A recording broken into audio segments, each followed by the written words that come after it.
Langsung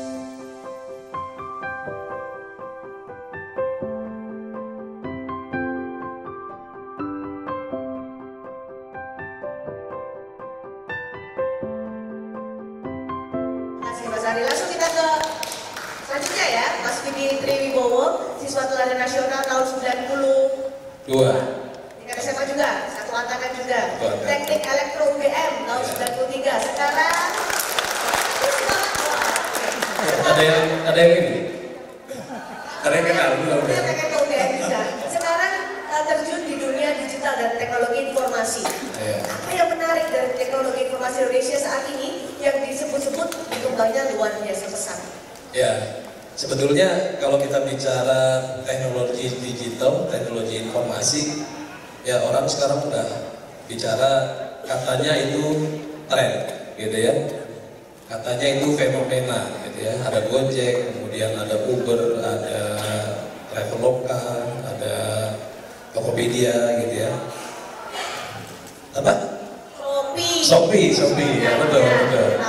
Tapi yang menarik adalah impact bahwa saat ini sebetulnya itu bukan lagi fenomena, itu adalah kenyataan dan itu sudah menjadi gelombang besar lah ya.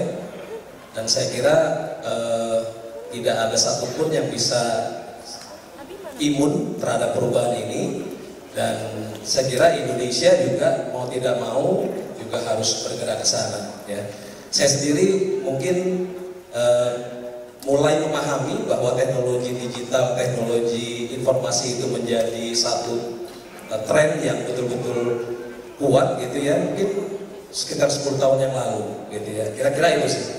Ketika mulai 2000 di Astra Grafia Information Technology ya? Itu 18 tahun yang lalu. Tapi itu belum bicara mengenai digital.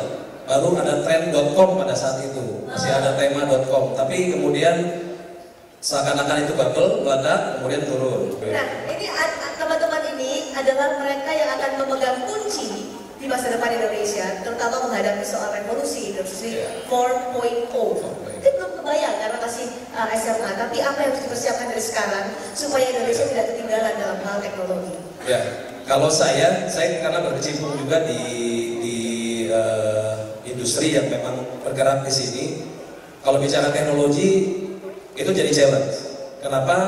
Karena kecepatan perkembangan teknologi itu kadang tidak bisa diikuti oleh perkembangan kita untuk mengikuti perkembangan teknologi. Artinya war of talent, perang skill, kemampuan itu akan menjadi tantangan kita ke depan. Teman-teman atau adik-adik yang ada sekarang itu menjadi tantangan teknologi. Kedua adalah mungkin ekonomi yang sekarang sudah borderless.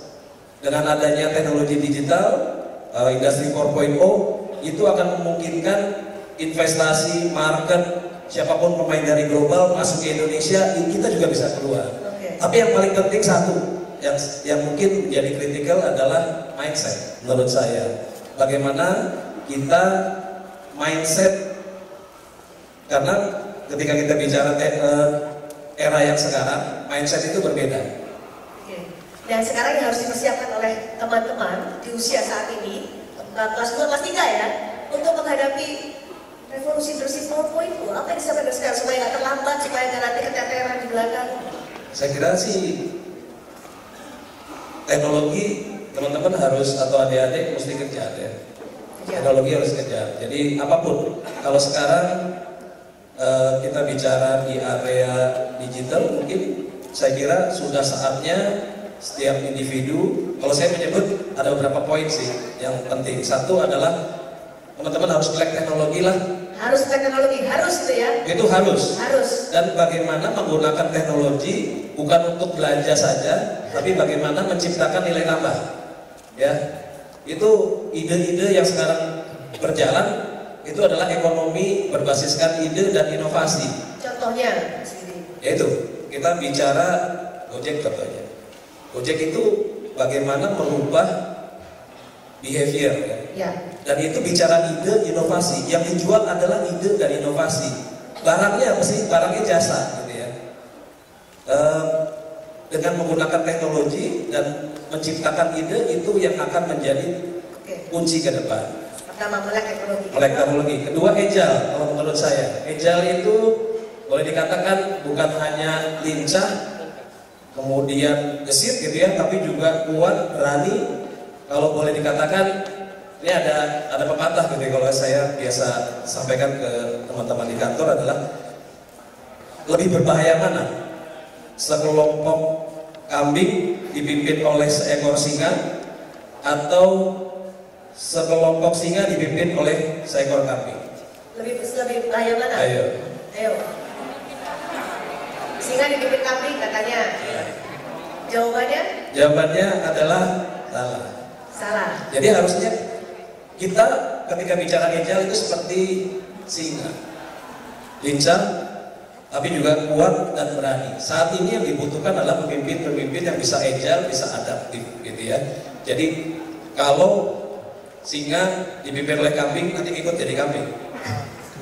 Tapi kalau kambing dipimpin oleh singa, mungkin dia akan bisa berlari lebih cepat lagi, gitu ya. Kira-kira begitu, analoginya begitu. Oke. Yang ketiga tadi. Melek teknologi, agile, nah unggul, tangguh, integrity. Saya punya dua untuk bisa unggul, tangguh, integrity. Itu satu adalah mungkin kalau istilah sekarang ada istilah kepo ya. Kepo itu kembangkan potensi. Jadi kembangkan potensi. Tadi mungkin sudah share mantan siswa teladan. Kalau bagi saya kembangkan potensi yang paling penting adalah kesadaran kita, gitu ya. Kesadaran kita, awareness. Terutama mungkin digali kepo, kembangkan potensi. Yang kedua adalah mungkin ada istilah apa? Baper ya. Bawa perasaan. Kalau ini enggak, bawa perubahan. Bawa perubahan. Jadi kira-kira itu. Simple aja, jadi agile mungkin, melek teknologi, kepo, bapak. Oh, perubahan. Itu simple gitu ya. Simple ya, Simple. tapi susah juga kayaknya. Itu tergantung kita sendiri, kita punya motivasi untuk itu.